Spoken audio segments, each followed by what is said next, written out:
খুব ঠান্ডা জানেন। হ্যাঁ বুঝতে পারছি। এই কলকাতায় খুব ঠান্ডা, গলা বসে গেছে। আপনার গান গাইতে কষ্ট হচ্ছে, তবু আমরা জোর করে আপনাকে গাওয়াচ্ছি, উপায় নেই, আমরা শুনবো বলে। আচ্ছা শচীনদার গান এবার শুনি। হ্যাঁ সচিনদা, তার আগে শচীনদার সুরে। না, তার আগে একটা বক্তব্য আছে। সচিনদা এবং আপনার একটা রিলেশন নিয়ে আমি একটা গান লিখেছিলাম, সেটা হচ্ছে সব খেলার সেরা বাঙালির তুমি ফুটবল। রাইট। সেই আপনি হচ্ছেন মোহনবাগান, উনি হচ্ছেন ইস্ট বেঙ্গল।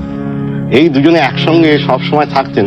মোহনবাগান ইস্ট বেঙ্গল খেলার দিনে এক একটা ঘটনা যদি মনে পড়ে যায়, কি করে যেমন সহ্য আপনাকে করতেন? প্রথমেই বলেছি আমি ছিলাম শচীনদার অ্যাসিস্ট্যান্ট, সবেতে অ্যাসিস্ট্যান্ট। আমি হয়তো রিহার্সাল করাচ্ছি, শচীনদারের গান রিহার্সাল করাচ্ছি, হঠাৎ শচীনদা এসে বলেন, মানা কি করছস? আমি বললাম, শচীনদা এই রিহার্সাল হয়ে যাবে, বন্ধ কর। আমি না, এক্ষুনি বন্ধ করে দেবো রিহার্সাল, তুই বন্ধ কর না, গানটা তো আমার, তুই বন্ধ কর। কি ব্যাপার? একটা গাড়ি দিল স্টুডিও, গাড়িতে চেপে বসলাম, গোরেগাঁও স্টেশনে গিয়ে নামলাম এবং ট্রেনে বসলাম। ট্রেনে বসে চার্চ গেটে এসে নামলাম এবং কুপারে যে ফুটবল ম্যাচ দেখতে গেলাম, ইস্ট বেঙ্গল ভার্সেস তখন কুপারে যে খেলা হতো, কুপার এখনো হয়, এখনো। কুপারে জি হয়।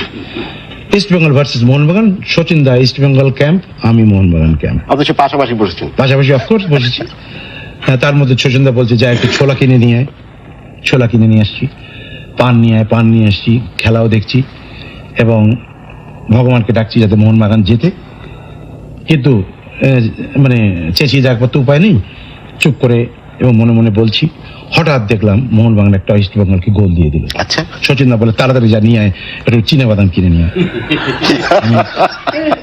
আমি গেলাম, তাড়াতাড়ি গিয়ে একটু চিনে বাদাম কিনে নিয়ে এলাম, খুব খুশি আমি।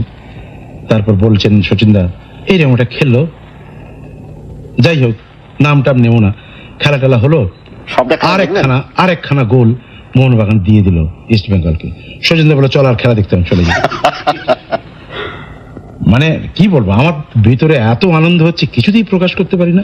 আমি শচীনদার মতন এই কাঁদো কাঁদো মুখ করে বললাম, চলুন যাই। অথচ ম্যানেজ করেছিলেন কায়দা করে।